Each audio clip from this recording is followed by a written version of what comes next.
మన మధ్య ఉన్నటువంటి గౌరవనీయులు శ్రీ నాదెండ్ల మనోహర్ గారు మరియు శ్రీ దుర్గేష్ మన మంత్రివర్యులు శ్రీ దుర్గేష్ గారి గురించి ఒక ఏవి స్టేజ్ మీద రాబోతుంది. సో ఏవిని అందరూ చూడాల్సిందిగా రిక్వెస్ట్ చేస్తున్నాం. ఏవి ప్లీజ్.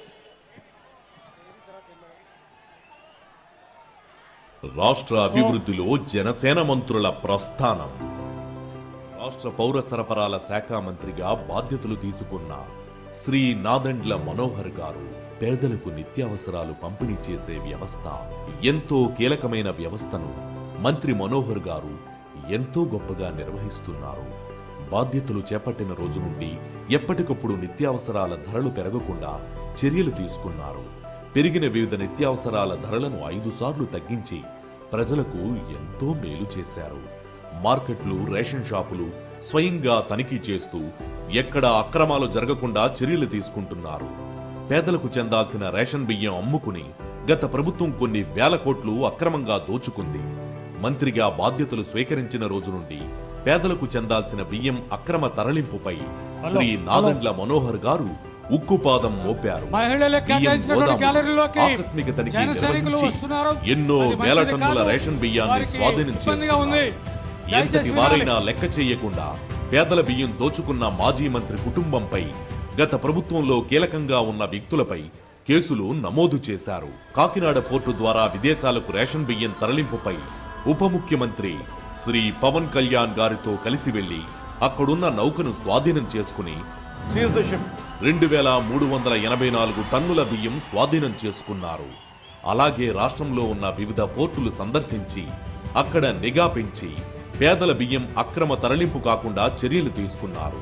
పేదల బియ్యం దోచుకునే వారిపై కఠిన చర్యలు తీసుకోవాలని గౌరవ ముఖ్యమంత్రి నారా చంద్రబాబు గారితో ఉప ముఖ్యమంత్రి శ్రీ పవన్ కళ్యాణ్ గారితో చర్చించి పేదల బియ్యం దోపిడీ చేసే వారిపై పీడీ చట్టం కింద కేసు నమోదు చేయాలని కీలక నిర్ణయం తీసుకున్నారు.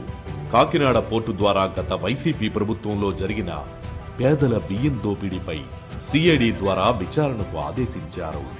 ఓవైపు పేదలకు సరసమైన ధరలకు నిత్యావసరాల ధరలు అందిస్తూ పేదలకు చెందాల్సిన రేషన్ బియ్యం అక్రమ తరలింపు కాకుండా చర్యలు తీసుకున్నారు. అలాగే విజయవాడ వరదల సమయంలో అక్కడి స్థానికులకు ఎంతో అండగా నిలిచారు. ఆ సమయంలో నిత్యావసర వస్తువులను ప్రజల ఇంటి వద్దకు చేర్చి వారి కొరకు ఎంతో శ్రమించారు.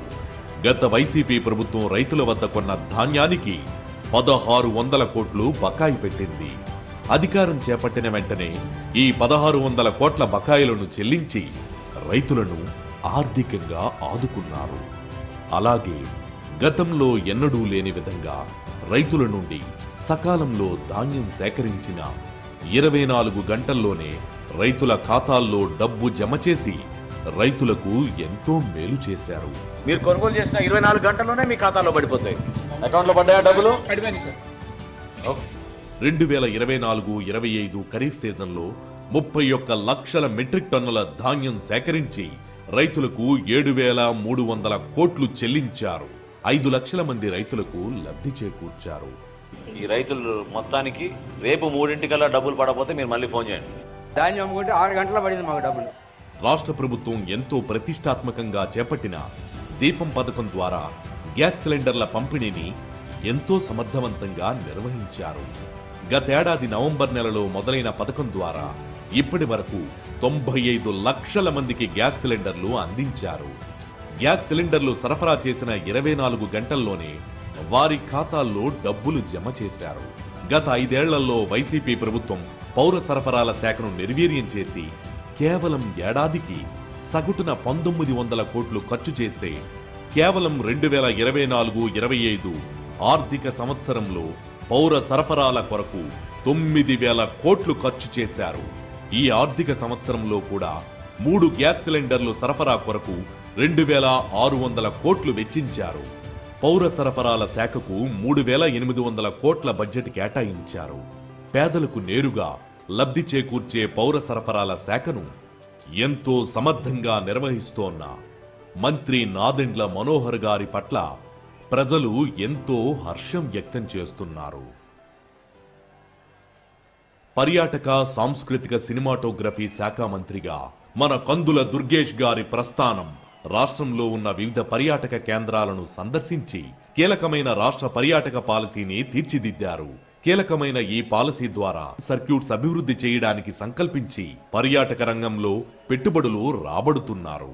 ఇటీవల జరిగిన విశాఖ పర్యాటక సదస్సు ద్వారా పర్యాటక రంగంలో రాష్ట్రానికి 1217 కోట్ల పెట్టుబడులు సాధించారు. 2500 మందికి పైగా ఉపాధి అవకాశాలు కల్పించారు.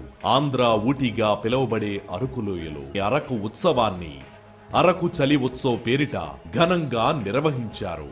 కేంద్రంతో చర్చించి సాస్కీ పథకం ద్వారా అఖండ గోదావరి గండికోట ప్రాజెక్టులకు 172.34 కోట్ల నిధులు రాబట్టారు. రానున్న 5 ఏళ్లలో రాష్ట్రాన్ని పర్యాటక ఆంధ్రప్రదేశ్ గా తీర్చిదిద్దడమే లక్ష్యంగా అహర్నిశలు శ్రమిస్తున్నారు. అలాగే సినిమాటోగ్రఫీ శాఖ ద్వారా రాష్ట్రంలో ఉన్న గొప్ప ప్రదేశాలను ప్రొడ్యూసర్లకు, సినిమా పెద్దలకు తెలియజేస్తూ ఈ ప్రాంతాల్లో ఎక్కువ చిత్రీకరణ జరిగేలా, తద్వారా ఎక్కువ మందికి ఉపాధి కలిగించేలా తగిన చర్యలు తీసుకుంటున్నారు.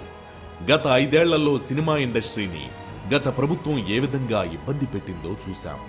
సినిమా టికెట్ల నుండి మొదలుకుని అన్ని విధాలుగా వారిని ఇబ్బంది పెట్టారు. మంత్రిగా కందుల దుర్గేష్ గారు టికెట్ల విషయంలో నిర్మాతలకు అనుగుణంగా వారికి పూర్తి సహకారం అందిస్తూ రాష్ట్రం వైపు సినిమా ఇండస్ట్రీ చూసేలా చర్యలు తీసుకుంటున్నారు. ఇలా తనకు అప్పగించిన బాధ్యతలను ఎంతో గొప్పగా నిర్వహిస్తోన్న మన కందుల దుర్గేష్ గారి ప్రస్థానం రాష్ట్ర అభివృద్ధిలో ఎంతో కీలకం.